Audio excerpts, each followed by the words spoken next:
우리가 함께 은혜 받을 하나님의 말씀은 민수기 6장 22절에서 27절까지의 말씀입니다. 민수기 6장 22절에서 27절까지의 말씀.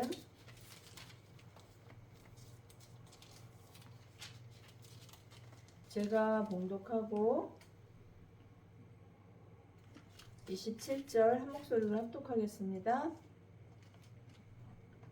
여호와께서 모세에게 말씀하여 이르시되 아론과 그의 아들들에게 말하여 이르기를 너희는 이스라엘 자손을 위하여 이렇게 축복하여 이르되 여호와는 내게 복을 주시고 너를 지키시기를 원하며 여호와는 그의 얼굴을 내게 비추사 은혜 베푸시기를 원하며 여호와는 그 얼굴을 내게로 향하여 드사 평강 주시기를 원하노라 할지니라 하라. 다 함께 그들은 이같이 내 이름으로 이스라엘 자손에게 축복할지니 내가 그들에게 복을 주리라. 아멘.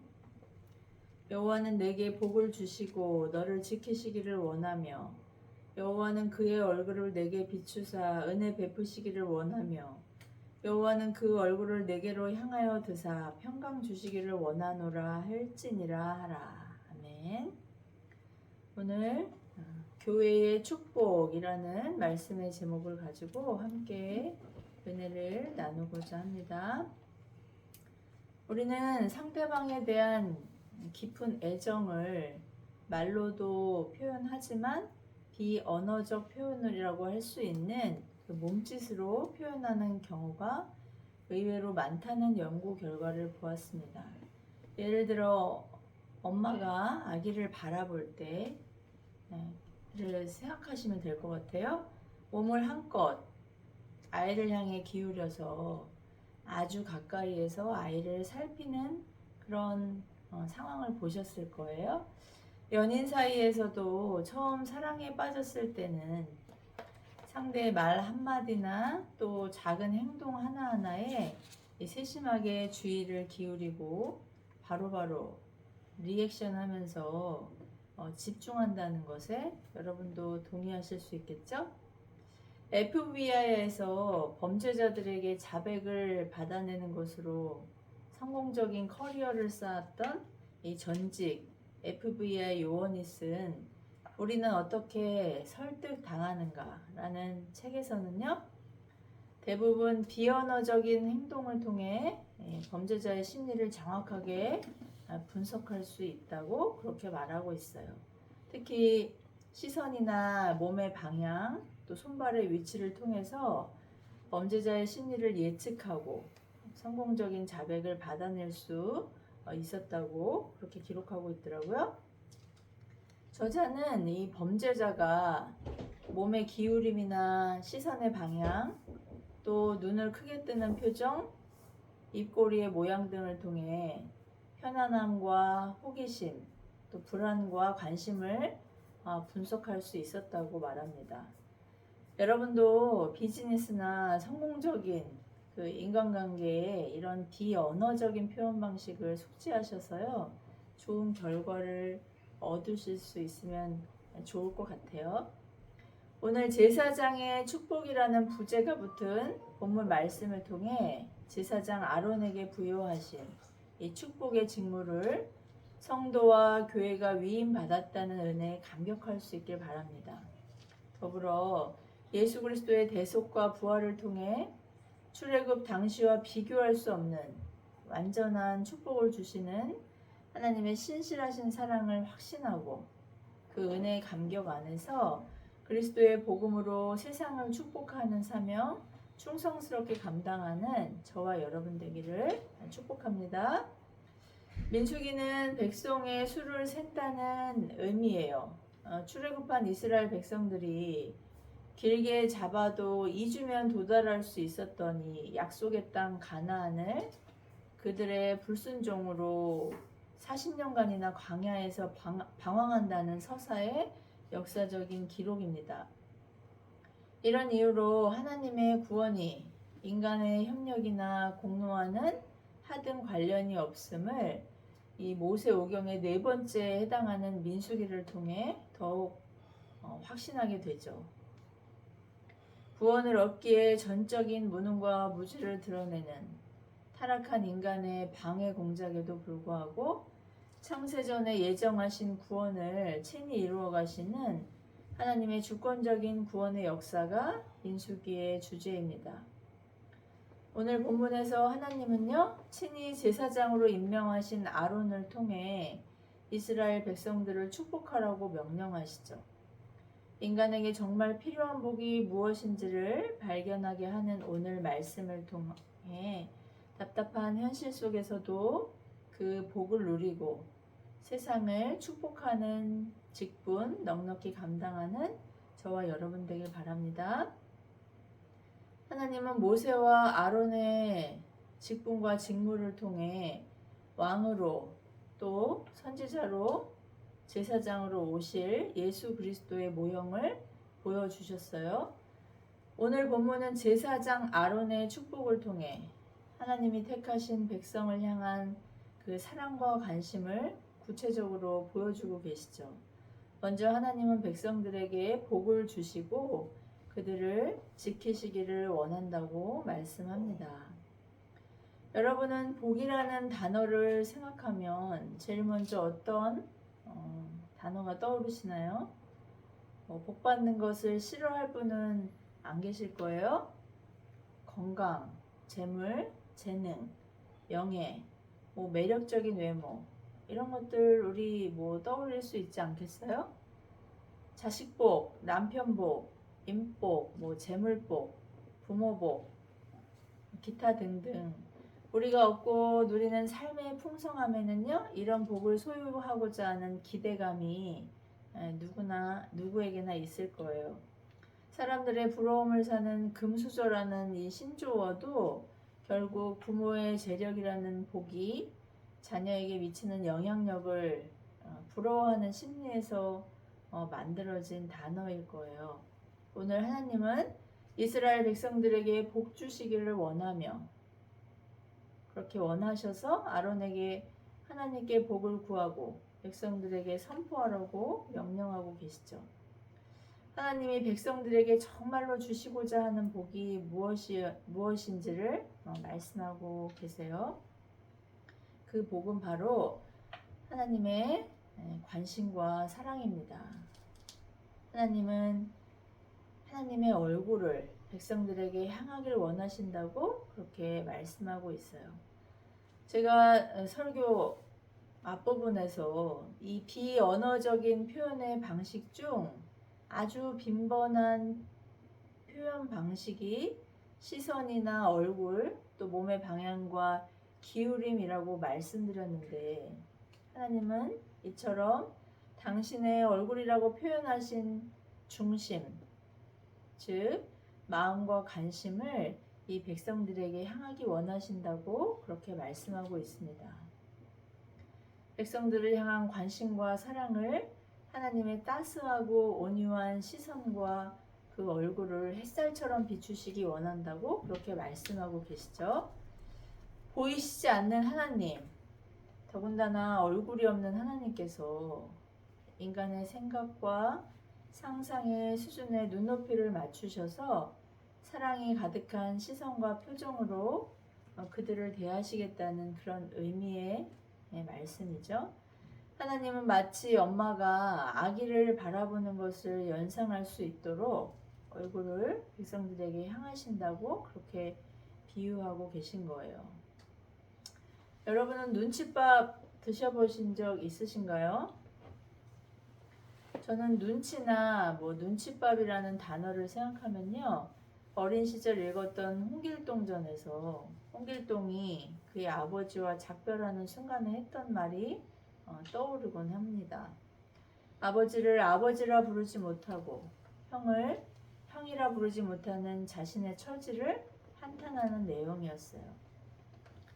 그 당시 이 서자는 정부인이 아닌 첩이나 노비의 아들이었어요.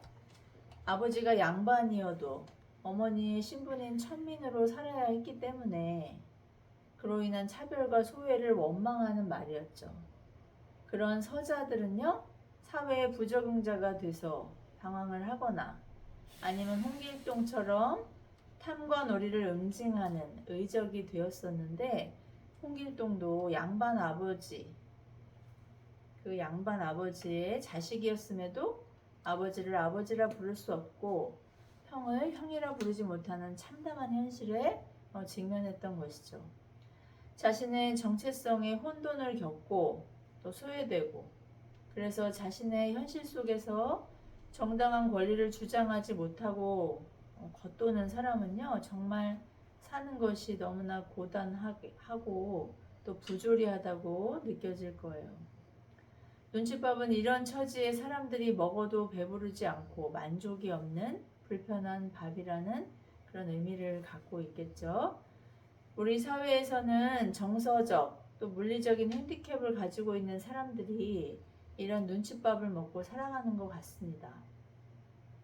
내가 환영받지 못하는 존재라는 것, 사람들이 나의 존재를 반가워하지 않는다는 것만큼 사람을 힘들게 하고 또 낙심하게 하는 것이 있을까요? 과거에는 신분의 문제가 이런 눈칫밥을 강요했다면 현대에서는 남녀차별의 이슈, 또 장애와 비장애의 이슈, 빈부의 이슈, 학력이나 학연 등의 이슈가 우리로 하여금 환영받지 못하는 상황과 또 부정적인 정서를 일으킨다는 생각을 해보게 됩니다. 그러나 하나님은 오늘 애굽에서 430년간이나 눈칫밥 먹는 노예로 살았던 이 비천한 이스라엘을 향해 하나님께서 그들에게 관심과 사랑을 베푸시길 원하신다고 말씀하고 있어요.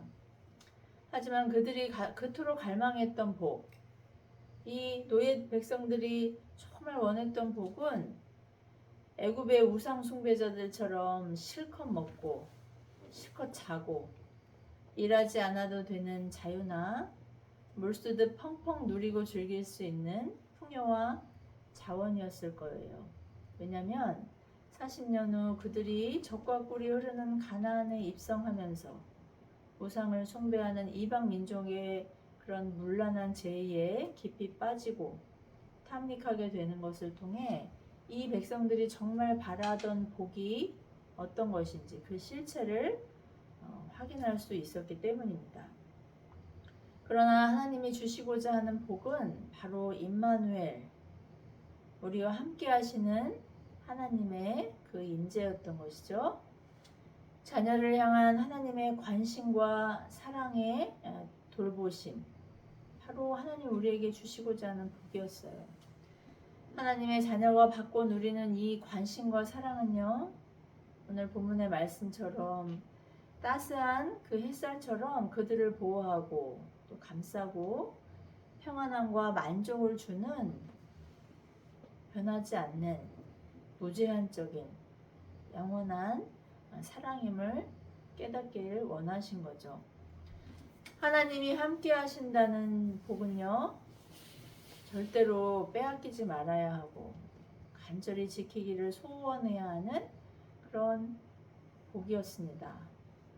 하나님은 택하신 백성들이 하나님을 알지 못하는 그런 이방인들도 누릴 수 있는 그런 한시적이고 제한적인 그런 유한한 복이 아니라 영원한 하나님의 보호와 동행하심을 의미하는 하나님의 함께하심을 복으로 주시기를 기뻐하신다고 말씀하고 있는 것이죠. 이런 이유로 예수님은요, 제자들에게 아무것도 염려하지 말고 무엇이든지 기도로 하나님께 필요를 요청하라고 말씀하셨어요. 우리가 먹고 입는 것과 같은 세상의 자원에 탐닉해서 하나님 아버지로서 그들과 함께 하시고 하나님 아버지께서 그들과 함께 하시고 돌보신다는 것을 잊어버리곤 한다는 것을 아셨기 때문에 아버지께 언제든지 구하면 좋은 곳으로 공급해 주신다고 그렇게 선언하신 것이죠. 하나님을 모르는 이방인들이 구하는 것은요, 우리가 보통 일반 은총이라고 말하는, 일반 은혜라고 말하는 그런 흔한 자원이지만 하나님을 아는 너희는 그런 것을 구하지 말고 하나님의 뜻이, 하나님의 통치가 이 땅에서도 이루어지기를 그렇게 구하라고 말씀하셨던 것이죠. 참으로 존귀한 직분과 직무에 부름받을 제자들이라는 것, 하나님의 자녀들이라는 것을 늘 기억하기를 원하셨어요. 우리의 매일의 필요를 아시는 아버지께서 구하지 않아도 우리가 필요한 그런 자원들 공급해 주신다고 그렇게 약속하신 거예요. 일반 은혜로 주시는 자원 어떤 것들이 있을까요, 여러분? 뭐 햇빛, 공기, 비, 또 성실하게 노력하면 얻을 수 있는 다양한 자원들, 그런 것들 말씀하시는 거죠. 그러나 아버지 되시는 하나님은 그런 것은 이미 우리에게 필요한 것임을 아시기 때문에 하나님 나라의 상속자인 자녀들이 하나님의 통치가 죄의 속박에 놓여있는 이 땅에까지 이루어지도록 하나님 나라와 그 의를 구하라는 그런 엄청난 직무를 우리에게 맡겨주셨던 것이죠. 출애굽 이스라엘은 광야에서 40년 동안 그들이 수고하지 않아도 매일 내려주시는 만나를 공급받았습니다. 반석에서 물을 내셔서 갈증을 채워주셨죠.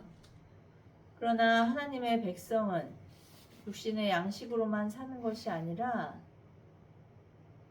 영생의 양식인 하나님의 말씀으로 산다는 것을 예수님께서 선언하시면서 이방인이 구하는 것과 하나님 자녀의 구하는 것이 하나님 자녀의 구하는 것의 질적인 구별을 엄격히 명령하셨던 거예요. 저는 사람을 만날 때 참 재미있는 현상을 발견하게 됐는데요. 물어보지 않았는데 몇 마디 대화를 나누다 보면 바로 상대방이 가장 중요하게 생각하는 것이 무엇인지를 알 수 있게 되었다는 거예요. 그것이 무엇일까요? 바로 자랑이에요. 자랑.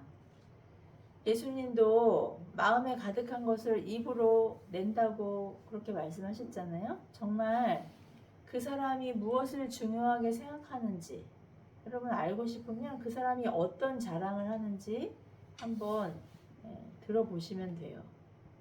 제 또래는 거의 뭐 자식 자랑이 독보적인 것 같아요. 저만 해도 평소에는 크게 관심 갖지 않던 그 아이들의 장점을요 엄청 부풀려서 그렇게 자랑하고 싶어서 입이 근질거리는 것을 이렇게 깨닫곤 하죠. 하지 말아야지 해도요 또 집에서 맨날 싸우면서도 나가면 자식 사랑이 유별난 그런 엄마 코스프레를 하게 되더라고요.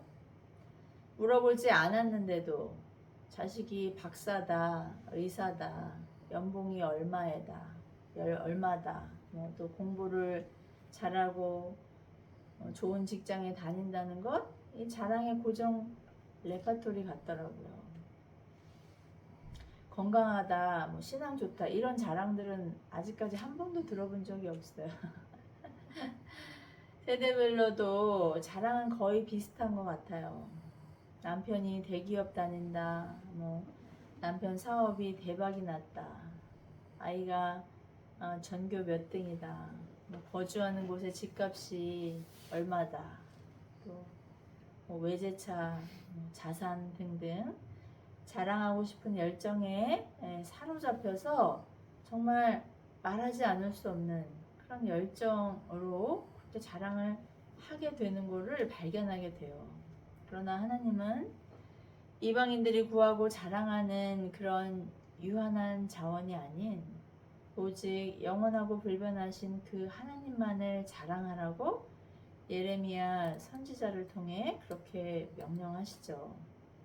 하나님의 백성 또 하나님의 자녀는 하나님 나라의 그 영원하고 무한하고 불변한 자원의 가치를 아는 사람들임을 그렇게 천명하고 계신 거예요. 그 자원의 가치를 알기 때문에 소중히 여기고 자랑하고 싶어서 우리의 참된 자랑이자 보물이신 예수 그리스도를 자랑하는 전도로 또 임마누엘의 복을 세상에 전달하는 것이죠.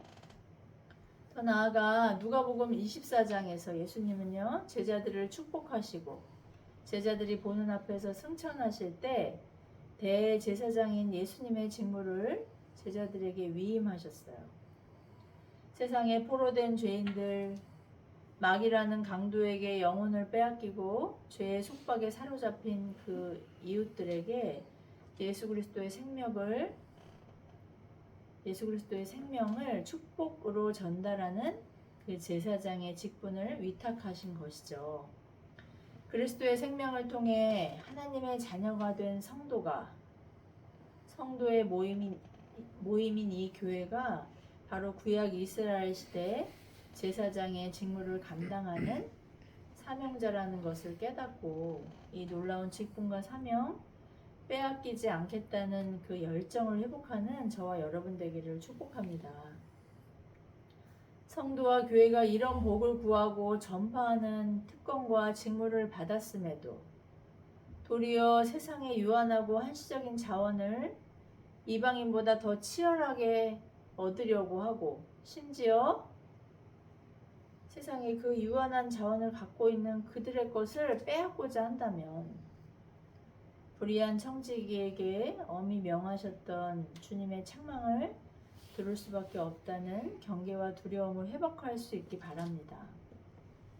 받은 은사와 또 달란트와 자원을 우리의 이기심을 만족시키기 위해 물쓰듯 펑펑 쓰다가 직분과 특권을 빼앗긴 그 불의한 청지기의 파멸을 우리도 받을 수 있다는 그런 경계와 긴장으로 충성의 열매 결실할 수 있는 저와 여러분 되기를 축복합니다. 아론에게 명령하신 이 제사장의 직무는 한시적이었어요. 하나님은 예수 그리스도의 십자가의 대속을 통해 구약의 불완전한 제사와 직무를 완전한 제사와 직무로 완성하셨고 그리스도를 주로 고백하는 우리에게 성도에게 또 교회의 대제사장이신 예수 그리스도가 주인이심을 그렇게 증거하게 하셨죠. 신약의 교회로 살아가는 우리는요, 그리스도의 직분을 위임받았고 대제사장만이 출입할 수 있는 하나님을 만나는 지성소로 담대히 나아갈 수 있게 되었습니다.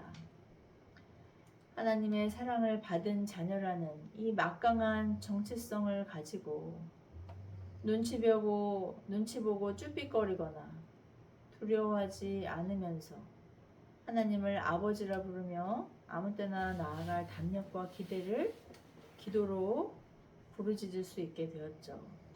이 놀라운 임마누엘의 복은요, 우리가 현재 받는 차별이나 뿌리 깊은 소외로 인한 원한조차 능히 넘어서게 하는 막강한 은혜라는 것을 깨닫는 저와 여러분 되길 바랍니다. 사도행전 3장에서 등장하는 성전 미문에서 구걸하던 거지가 이 복음을 통해 구원을 선포하는 베드로와 요한에게 구걸하던 것은요, 이방인이 구하는 금과 은이었어요. 그렇지만 사도는 하나님의 자녀들에게만 허락하신 예수 그리스도의 구원을 선포하고 축복하였던 것이죠. 자녀로 부름받은 우리가 이런 유한한 자원을 얻기 위해 세상에서 배가 터지게 눈칫밥을 먹고 탈이 나는 것을 아버지이신 하나님은 원하지 않으십니다. 왕이신 하나님의 얼굴을 마주대하고 그 사랑과 관심을 감당할 수 없을 만큼 받고 누리는 성도와 교회임을 깨닫기를 바라시는 것이죠. 이런 직분과 직무의 특권이 당장 실질적으로 체감할 수 없기 때문에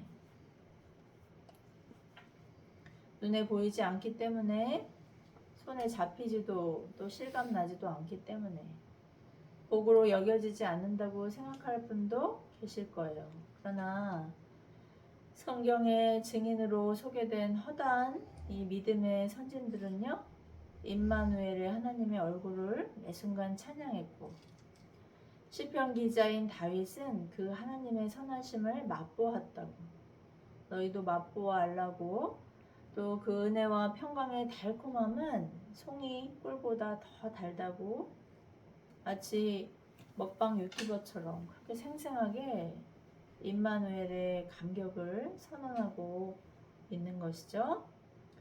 우리는 이런 사랑과 관심을 받는 자녀요, 제사장으로 언제나 어느 때든지 하나님의 품을 파고들 그 신분의 보장을 받았다는 것을 기억하고 구원의 감격을 회복하는 시간 되기를 축복합니다. 억울하고 답답한 나의 처지가 너무나 속상하고 분이 풀리지 않고 누구에게든지 하소연하지 않으면 살아갈 수 없을 만큼 낙심되는 우리의 현실입니다.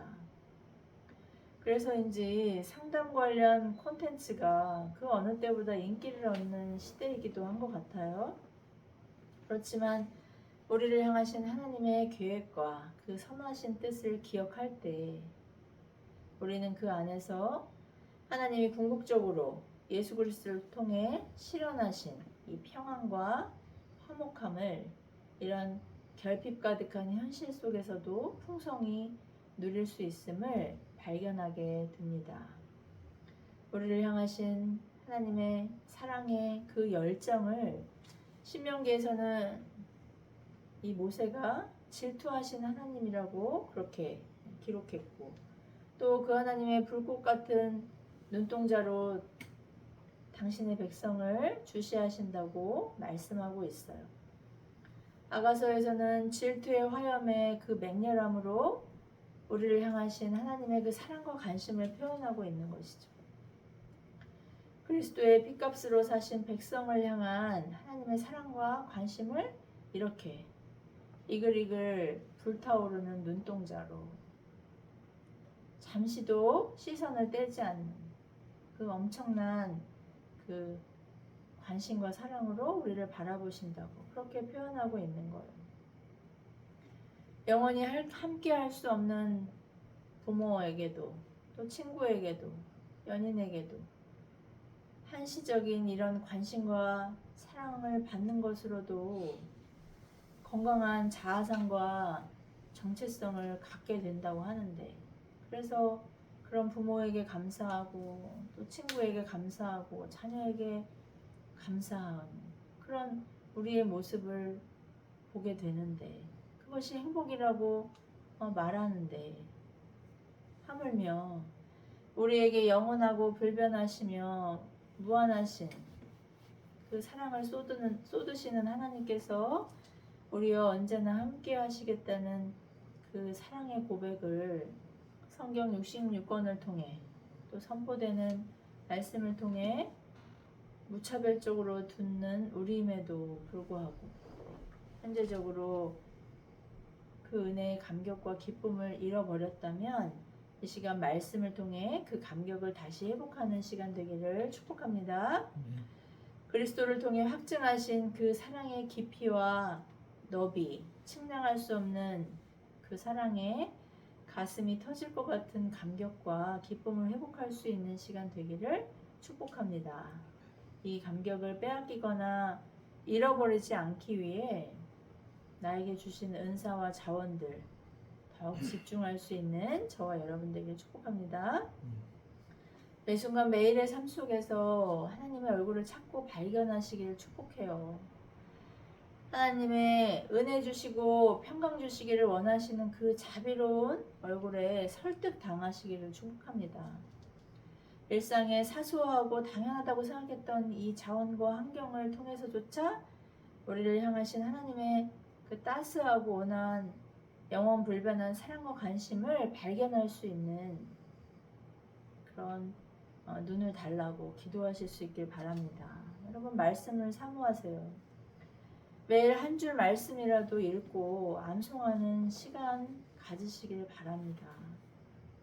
30분이라도 구별된 장소와 시간을 통해 기도로 하나님의 보좌로 담대히 나아가서 하나님의 사랑과 관심으로 충만한 그 시선과 얼굴을 여러분 누리시고 만끽할 수 있기를 바랍니다.